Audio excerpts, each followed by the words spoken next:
Hello everyone, Andy here, and here's what you can look forward to in today's episode. In today's episode, I was joined by Good Teams Win, Great Teams Covers, Paul Redman, as we review Week 4 in the 2025 NFL season.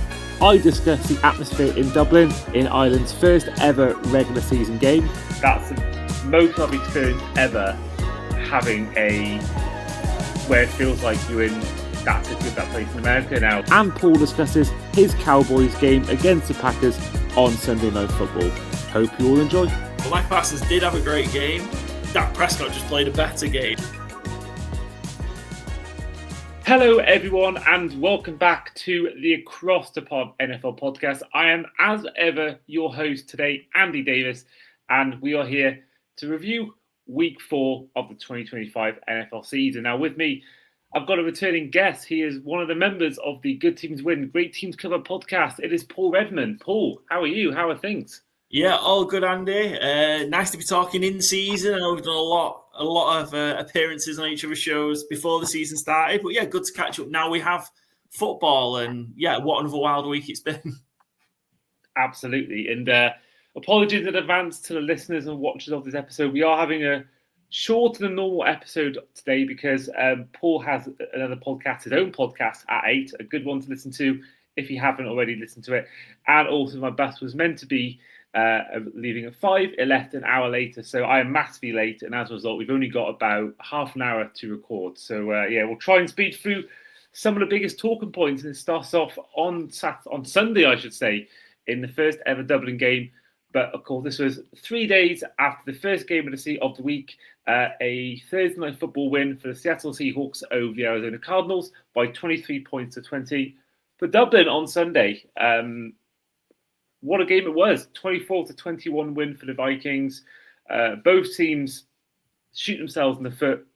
Steelers letting a massive lead almost slip, and the Vikings having penalty after penalty. Rodgers threw for 1 touchdown, 200 yards, 0 picks. Kenneth Gainwell having 1 yard shy of 100 yards in this game, one of the stars on offense, whereas Carson Wentz did have more yards than Rodgers, 350 yards, but he had 2 touchdowns, 2 interceptions, and this Steelers defense ran riot, 6 sacks in total on Carson Wentz. But before we get on to the game itself, I want to just praise Dublin. I want to praise Dublin for the whole weekend. Of course, we covered the game on the podcast. We did get to go to the Pittsburgh Steelers practice on Friday, which was just an amazing experience. You'd have seen, those listeners, my questions to the likes of Aaron Rodgers, Mike Tomlin, as well as Calvin Austin, Cam Hayward. There was DK Metcalf, but that video is not surfaced due to time constraints. But yeah, it was an amazing day. Even bumped into Bundy Aki, which is an amazing experience in itself. And one story I want to share a little bit with the audience, and I will mention it probably more in detail another time, is the fact that me and Freddie from the Franchise Tag podcast, we ended up in the same Uber as Steelers players Miles Killebrew and Christian Kuntz, who ended up inviting us to the pub, and we also got the same train home from where that was to the city centre of Dublin. So a shout out to them if they are listening. I don't know whether they are, but if they are listening, that was a really cool experience. But overall, the city was amazing. As you all know by now, I've been to all 30 stadiums in the NFL, and I've experienced a lot of teams playing in London and the UK in general. That's the most I've experienced ever, having where it feels like you're in that city of that place in America. Now, I think Buffalo was close. Buffalo and Spurs in 2023 was really close towards that, feeling like you're in Buffalo. But I felt like I was watching it in Pittsburgh. I don't know if anyone's watching it, listening, let me know in the comments or on DMs. Was it the same for you? If you've been to Pittsburgh and you've been to this game in Dublin, did it feel similar? For me, it felt like I was in Pittsburgh. Amazing atmosphere. A sea of Steelers fans. There were some Vikings fans, of course. There were a lot of fans in the jerseys, but I felt like this was one of the most in favour of the home team crowds I've seen in any international series game. Paul, you watched the game, I'm sure. What was your take on the performances of both teams? Yeah, it certainly did come across and really feel like a Pittsburgh Steelers home game. Watching the game, as a result, like the sea of Steelers jerseys in the atmosphere, and really just all the kind of bells and whistles that you get from a Steelers home game. And clearly, the work that Pittsburgh have done in Ireland has kind of really kind of garnered a lot of support for them. It was interesting. I thought kind of the Steelers defensively. That's 2 weeks in a row they've taken a big step up. And this is kind of more of the team we were expecting to see from the Pittsburgh Steelers. So pretty tough on defense in terms of, not, apart from the end part, obviously, but, not really letting too many big plays, keeping everything in front of him, and then letting their star players on defense, TJ Watts, the rest of the defensive line, make the difference. And they did do. We saw sort of Derek Harmon as well make his kind of first meaningful contributions in the NFL. He had a huge part to play in the first pick, and then TJ Watt just makes a special play with the second turnover. Pittsburgh punished them with points off turnovers. I think that was the difference. Clean on offense from a Pittsburgh perspective. Rodgers played, pretty solid football. He was 18 for 22, just not particularly massively risk-taking. Take what the Vikings gave you. And then kind of game well. Jaylen Warren was out of the game, so that surfaced Saturday night that he may miss the game.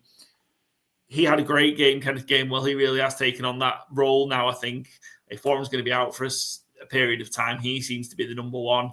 And then, let DK get the ball to DK and let him make plays, because that's what you've traded him for from Seattle. Get him the ball, let him run. That's what he's great at, and that's what the Steelers were able to do on Sunday.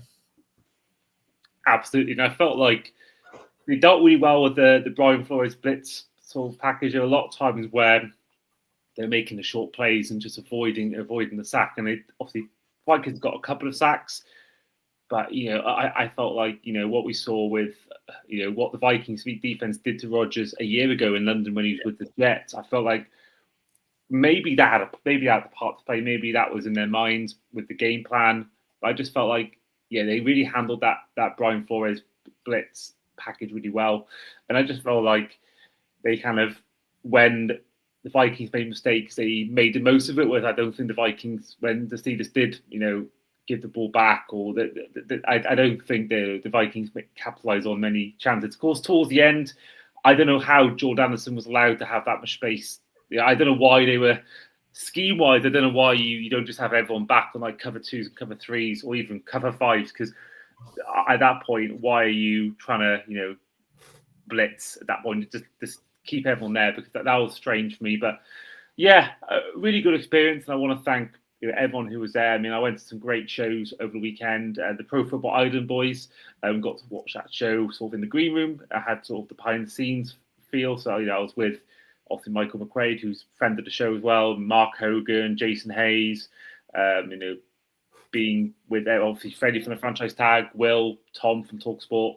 And then Saturday night went to an event for the Irish NFL show. Friend of the show, Shane Brennan, a friend of your show, Shane Brennan, had an event with Brian McFadden on the Saturday. Another good day. And I just want to praise everyone who was in the media that I met, made it a good weekend, especially Freddie, who I did share an Airbnb with, as well as another member of the franchise tag, Andrew Manning, towards the end.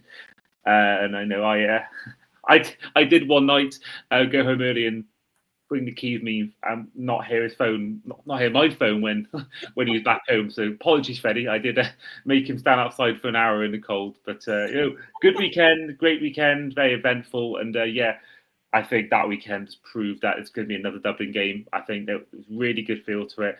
Obviously, there was a slight issue with the Skylar Thompson incident, but overall, really, really good weekend, and I think there's definitely room for another game next year and the year after that in Dublin. So great experience.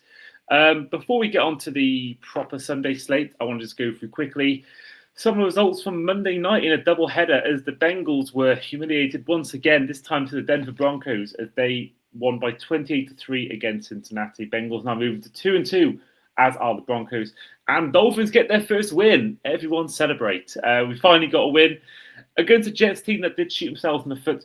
We won by 27-21, but it came at a cost. Tyreek Hill is now out for the season, tearing his ACL, and some fear that could be it for his NFL career. But, of course, the game of the week, which was the game week on paper, the biggest talking point of the week, lived up to it. Packers Cowboys, the return of Micah Parsons in Dallas lived up to his bidding, but had the ending I don't think anyone wanted. We had a tie. The Packers and Cowboys went to overtime and they tied it at 40 apiece. Some game, of course, Paul, this is kind of the reason I got you on was because you are a Cowboys fan. Of course, you came on for our Cowboys season preview. What was your feeling going into the game? I mean, sorry, in the game itself, because was it weird seeing Mike Parsons in a Packers jersey playing against the Cowboys in Dallas? Yeah, it certainly was, yeah. And I think obviously it's been built up as the storyline for the past month. This game has been highlighted that Parsons was going to be coming back since the trade happened. And so that was all the noise going in. Parsons himself had a great game. He didn't necessarily show up on the stat line particularly well, but Mike Parsons did have a great game.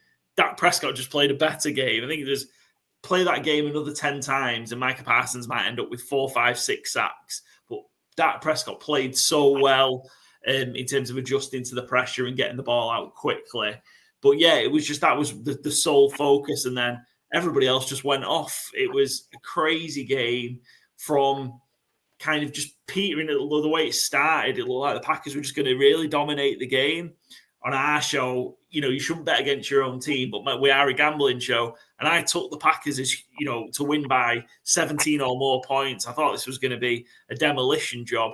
And it started off that way. The game just seemed to flip on that blocked extra point. So instead of it being 14-0 Packers, it ended up 13-2. And that just kind of sparked something in the Cowboys and got them going before halftime, where they scored sort of 2 quick touchdowns.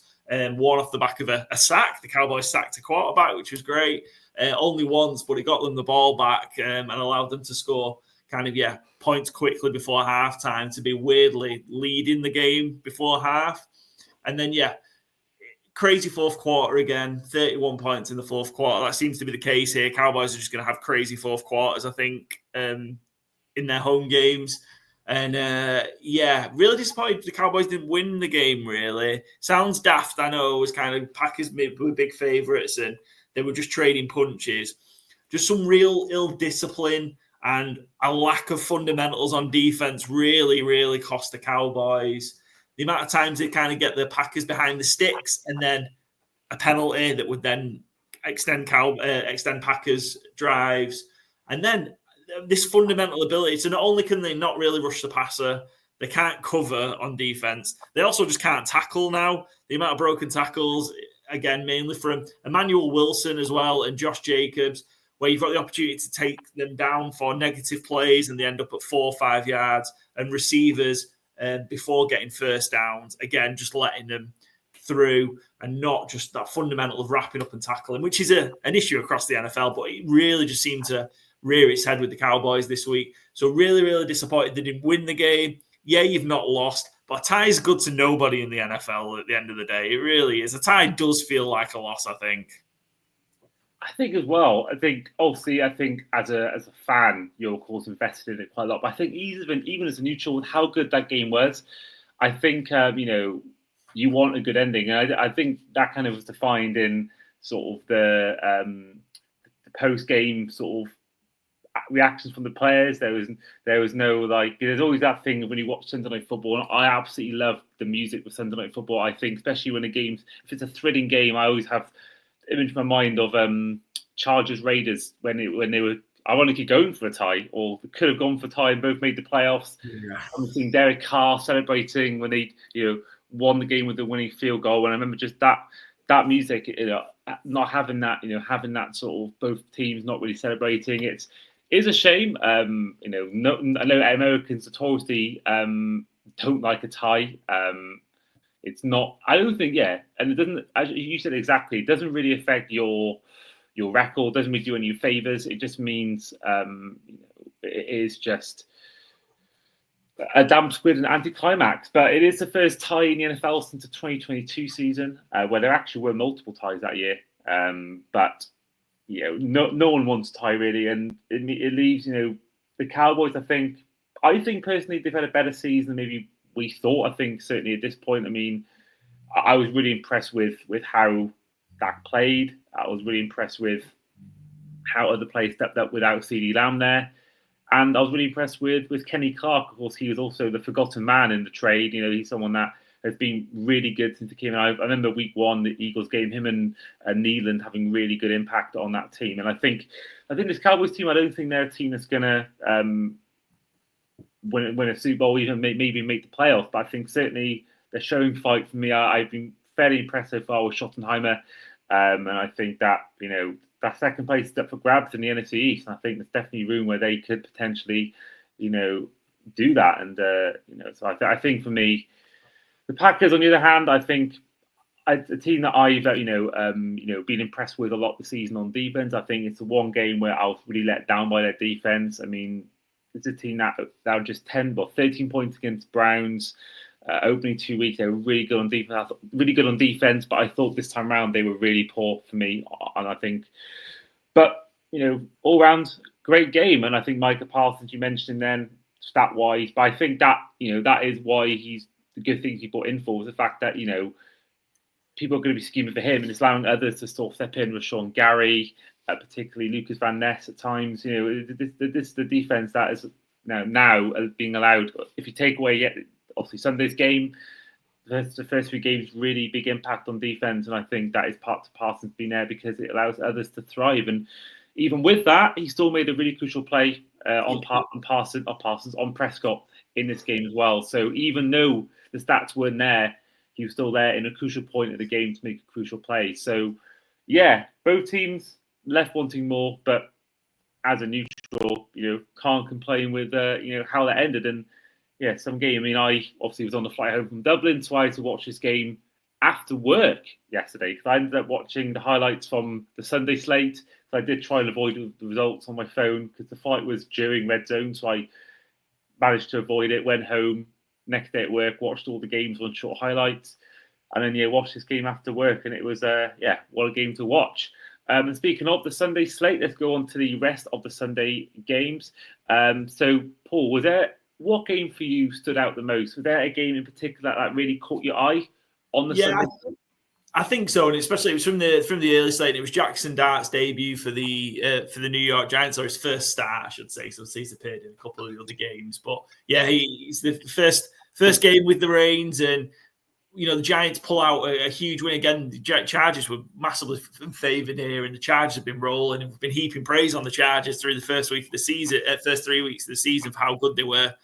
And everyone was expecting them to go into MetLife and roll over the Giants. But yeah, the Giants stood up. And while again, 111 yards and a touchdown doesn't look great, Jackson Dart really gave them a burst and a spark. He added the touchdown on the ground and 54 rushing yards as well. And he really, really did just give them, the Giants, a reason to be excited, a team that's been needing a reason to be excited for quite a long time. And I thought it was competent. I think they asked him to play within himself because Dart, from what we know of his time at Ole Miss in college, can be a bit of a gunslinger. So I think Daboll and the Giants made a really good game plan against this Chargers defense where they could really attack them and hurt them and keep Dart in a position just to make the plays to keep them ticking along. And I thought he did a really, really good job. He had to come out of the game for a little bit. We saw Russell Wilson go in, but he fought on through a hamstring injury and led the team and the offense really well. I think him with Cam Scatterbo now looking to take the lead role of running back, that's a great combination. Sadly, they're not going to have Malik Neighbors the rest of the way. Another high-profile wide receiver who sadly got a season-ending knee injury after you mentioned, obviously, Tyreek earlier, which is a shame because those are the 3 that are going to be leading that offense over these next few years for the Giants. They look so much better having Thomas back, kind of that more solid offensive line. And then they even managed to make some plays on defense as well that's been struggling at times. But again, they managed to kind of get the pass rush going a little bit, stopped Herbert. They've got enough players there in Burns, in Thibodeau, in Carter, and so on that can really, really make a difference. So a great day for the Giants, minus obviously the injury to Malik Neighbors. But look, this is what this season is for the Giants, around just kind of finding out who's going to be there for the long haul, bedding Jackson Dart in, and takes a bit of pressure off Daboll because he was coming under the pump. Yeah, I want to praise Steve McGuinness for this because I'm not a Marvel watcher, but he referred to this quote, which is apparently from someone called Thanos. Now I know who it is, but I've never seen that film. But there's a quote he has apparently that says, "Did you do it? Yes. What did it cost you? Everything." And I feel like that is something that is true with I think the Dolphins a little bit. That's why he texted me about it with the whole Tyreek Hill thing, but it definitely applies to this Giant situation because.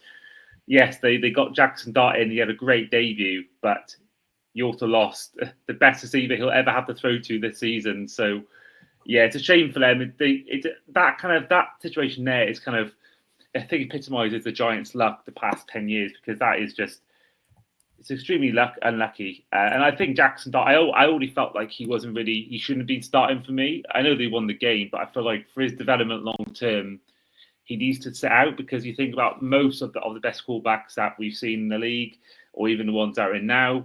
How many of them started? Joe Burrow, yes. Daniels, yes. Stroud, yes. But Lamar Jackson didn't start until midway through the season in his first year. Mahomes didn't make his first start until the final week of the season, and next year he played. Josh Allen took 2 years to develop before becoming the guy we know now. And I think Jackson Dart is in danger of becoming one of those guys that is going to be once again bought into early, has problems, confidence rocked, injuries happen, and then never the same quarterback.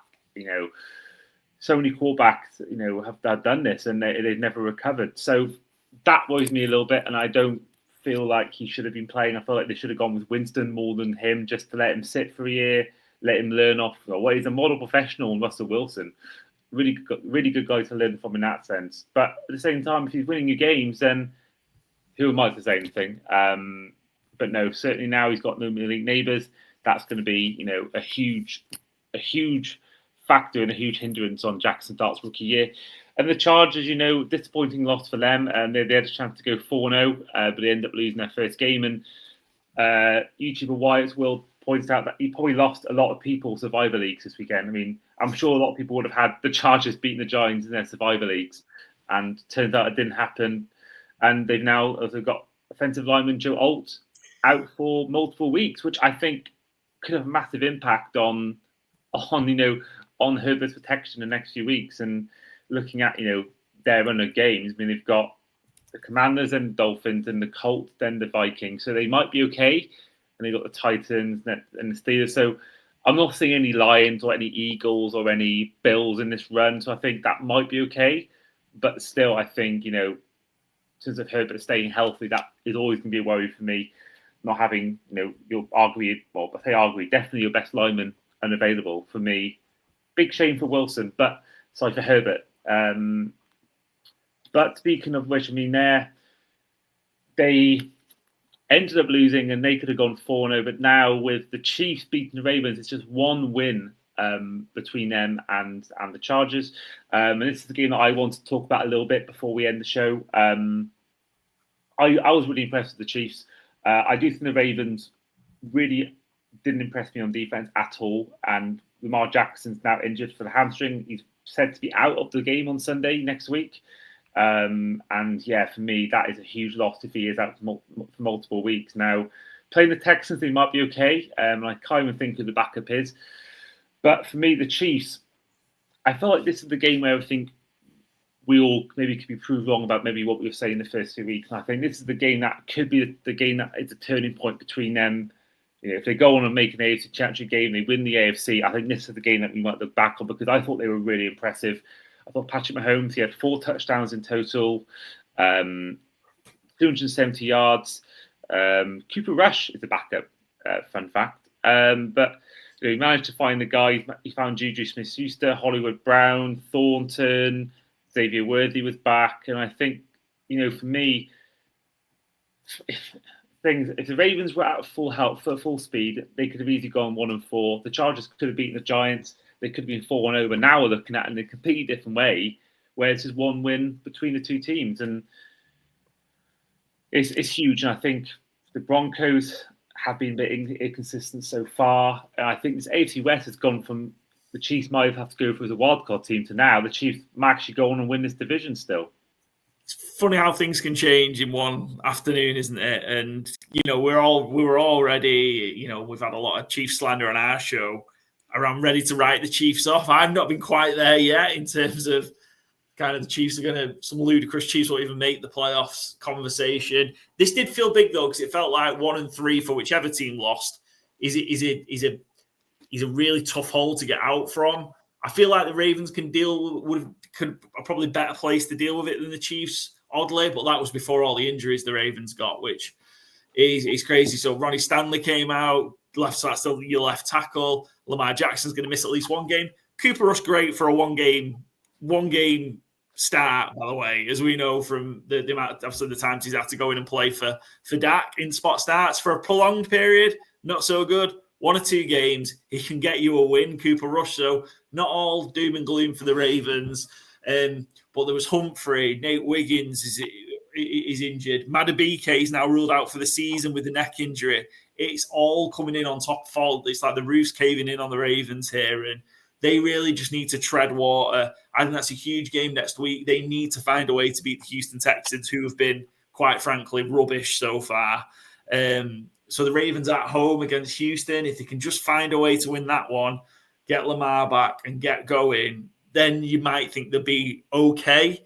But you just can't trust them in these big games. I think we discussed that a lot on our show. You just cannot trust them in these games against the best teams in the AFC.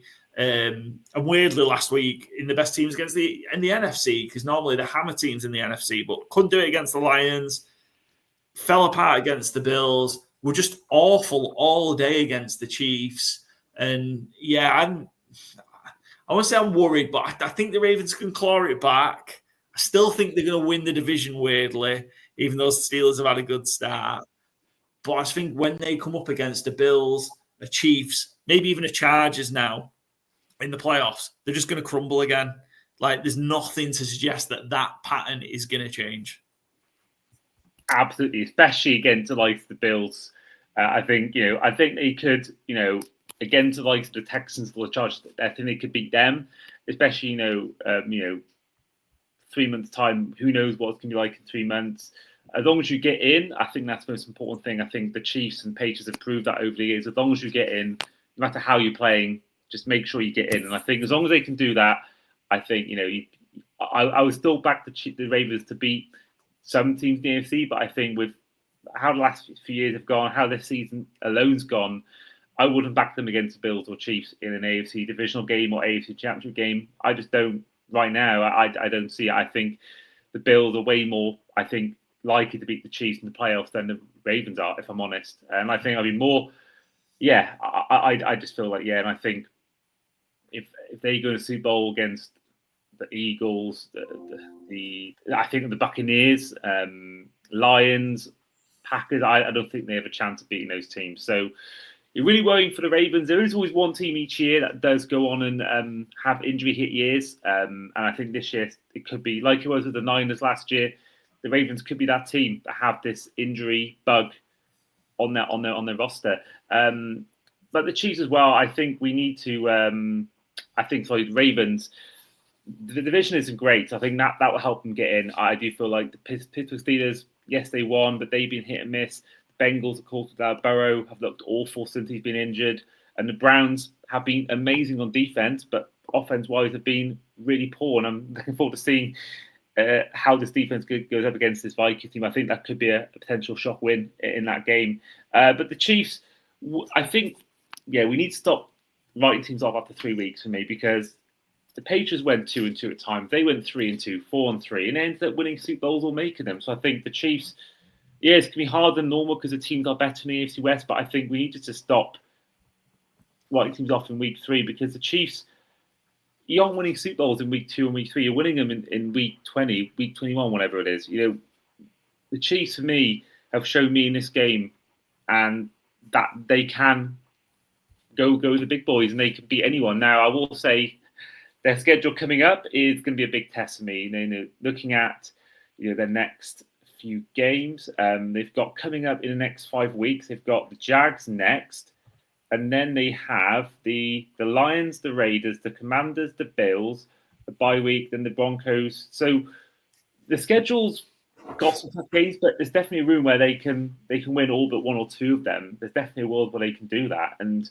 that could be going into the game week 12 against the Colts, week 13 against your boys, the Cowboys, which I think is on Thanksgiving.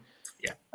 Either level or just but one win behind the AFC West. So I think for me, the Chiefs all's not lost. I think that was a real, for me, statement win, and I think that could be one that turns their season around. Other games that went on Sunday before we closed the show, we mentioned the Texans. They beat the Titans 34-0.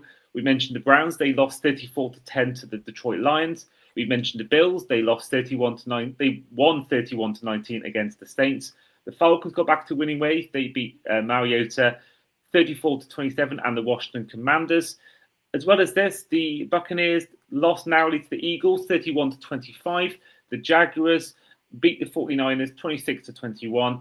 The Colts had their first loss of the season as the Rams beat them 27-20. And the Bears narrowly beat the Raiders in a thriller by 25-24. But there we are, in a shorter episode than normal. This is the conclusion of our week 4 review. So, Paul, first of all, thank you for coming on. No, it's appreciate it. Always good to talk football with you, Andy. Happy to come on any time, and we will no doubt get you on during the season for our show to be one of our guest pickers. Got to keep that streak going. Absolutely, I'm definitely up for that. And for those who are listening or watching who haven't maybe come across your work before, how can they find you on socials? And also, what can we look forward to on the show in the next few weeks? Yeah, so we're over at Good Teams Win Great Teams Cover. Our podcast is available on Spotify, Apple Podcast, Podbean, Overcast, and the video version available on YouTube with a load of snazzy new graphics that we've got going. And you can follow all our channels at GTW_GTC on X or Twitter, Instagram, Blue Sky, and TikTok as well. Loads of clips on there. All our bets. We are a betting show, so we talk both X's and O's and the gambling side of football as well. We've got our season-long picks competitions, a guest every week. We've been blessed to have some great guests so far already, and we'll have some more, including yourself, during the rest of the season. And we have our fantasy football element, fantasy game day elements of the shows, and our kind of overtime shows as well. So we've got loads going on. Some weeks we've got 3 episodes a week, which I think might be a bit much, but we're trying to hammer ourselves out there and get as many people to watch and follow. So come along, you'll have a great time. Absolutely do. I'd recommend to anyone who is listening, definitely check out the Good Teams Win, Great Teams Cover podcast. And speaking of podcasts, I appeared yesterday on the Mind the Snap podcast, so do check that out. Good appearance on there. You can hear about my story about how I became a Dolphins fan, how I got into the NFL, and all about, you can find out more about my escapades with 2 Steelers players. But there we are. Don't forget, we'll be in London this weekend for Browns against Vikings. Check out all socials. I'm attending the Vikings practice on the Friday, so there'll be content around that. I know definitely Kevin O'Connor will be there. They haven't announced what players will be on the podium yet, so keep an eye out for socials of all the content around that. And of course, the game itself on the Sunday. And if you are ever around, I will be doing some interviews with fans, provided the weather isn't raining. So if you want to be involved in a video for the podcast, then come find me around the media section outside, and we can have a good chat about NFL and also on video. But in the meantime, this has been the Across the Pod NFL podcast. Don't forget to use code Andy5 at checkout on Fantasy Game Day app. This has been our Week 4 review with your host, as ever, myself, Andy Davis, with our guest today in Paul Redman, our Cowboys fan from the Good Teams Win, Great Teams Cover podcast. And we'll see you guys next time.